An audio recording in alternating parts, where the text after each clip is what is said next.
So here's a fun question. If you're going to your boarding school and you've got to be a supernatural being, I know because I've been stalking you online and reading previous interviews that it probably wouldn't be a werewolf because you're not completely they're not my people. But what being could you envision yourself being? Oh, I think I'd be a witch.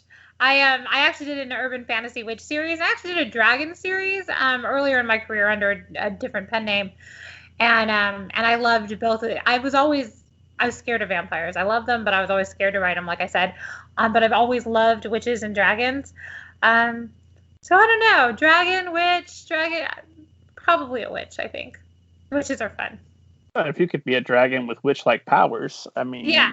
Right? Or a witch who, transfigures into a dragon. Either way, I wouldn't kick that out of bed, right? I'm just curious. You mentioned you had 3 other books at some state with boarding schools before this. What is it about a boarding school that attracted you that you wanted to write about one? I don't know. I should probably have an answer to that question, and I'm not sure that I do. Well, it might not be a fair question. Do you always know what attracts you to a story?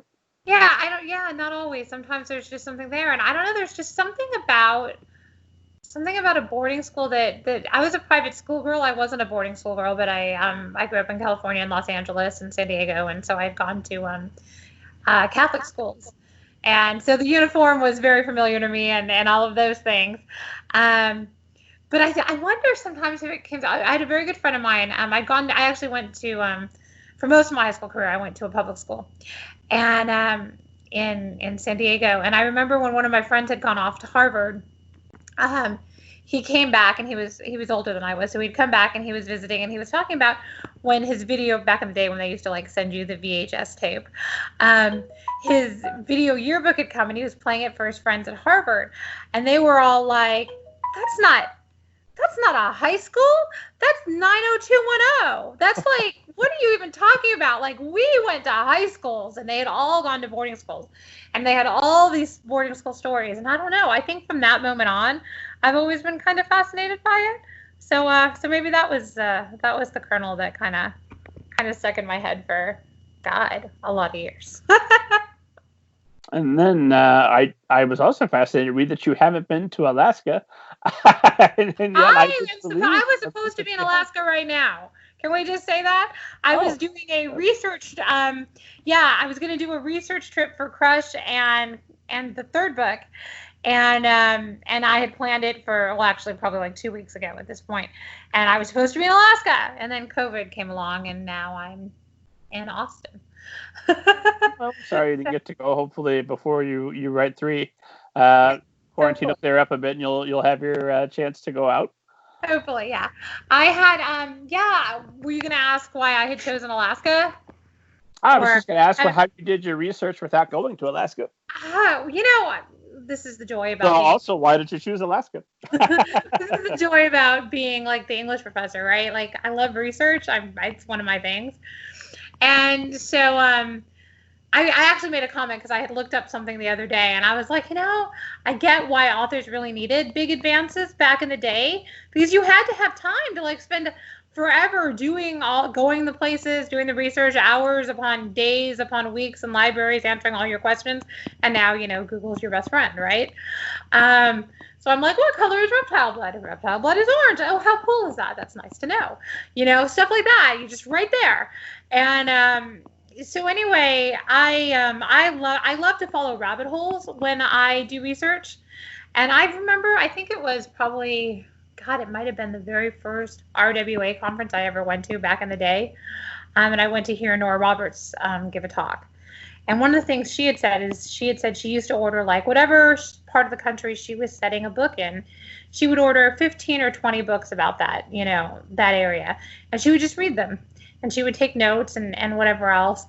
And she said, the thing was 95% of the research didn't make it into the book, but it gave her a feel for whether it was North Carolina or whether it was Hawaii or whether it was Alaska or whatever it was. And I remember thinking that, and I tend to get a few books on an area, but now you just follow the rabbit holes.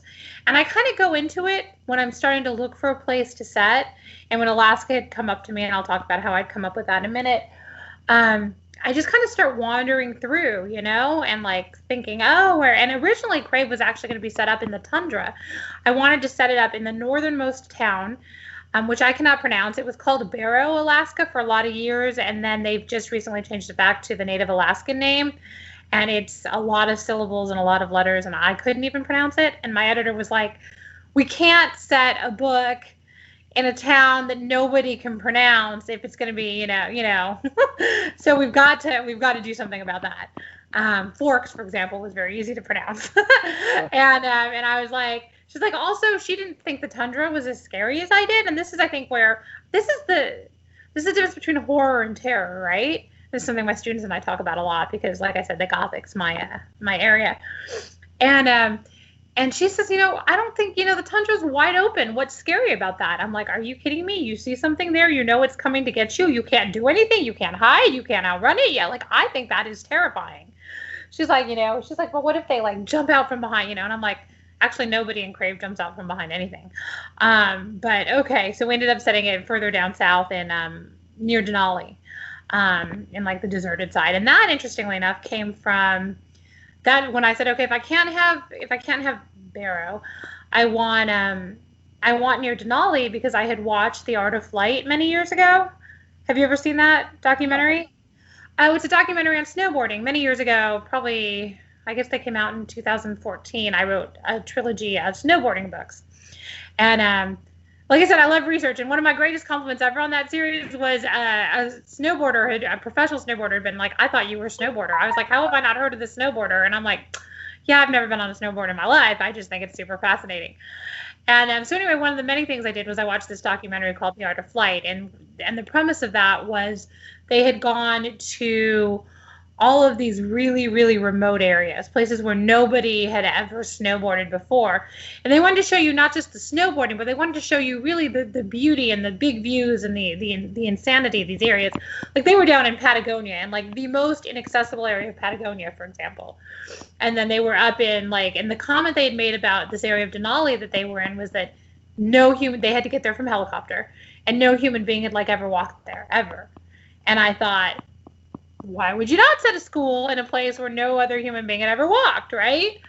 And that's kind of where the nugget of it came from. And really, Alaska, though, in general, is an idea. My agent is great for locations. She's really good. She's like, I'm like, where should we set this? And she's like, she named my dragons were desert dragons. I ended up setting them in New Mexico, and not a lot of people had done that at the time I did that. And it was her idea too. She's like, I just feel because I was thinking Maine, and she's like, no, desert. And they became these great New Mexico dragons. And she's like, Alaska, I just feel Alaska. And I'm like, well, let me poke around and see what happens. And I just fell in love. I fell down the rabbit hole, and I was just like, oh, I love it here. This is where my school needs to be. And the trauma of the great for the really long winters and long, short days for the vampires is good. And then you worry about what that looks like in the summer. So we'll see. Book 3. We'll see how that goes. Unimportant point of clarification. I actually have seen The Art of the Art of Flying, The Art of it was in 3D at the time. I think I recall. Completely unimportant, but I remember we had a 3D TV, and I was stupid enough to pay a stupid amount of money to watch snowboarders in 3D. It was fascinating, though, right? Yeah, ridiculous. There's a lot of ridiculous stuff as they're shooting up propane tanks and all of that, and water skiing off a snowmobile. But yeah, some of it was really fascinating, though. So yeah, just a moment of terror. Someone will find out that I misspoke, and we better clarify. We better clarify that.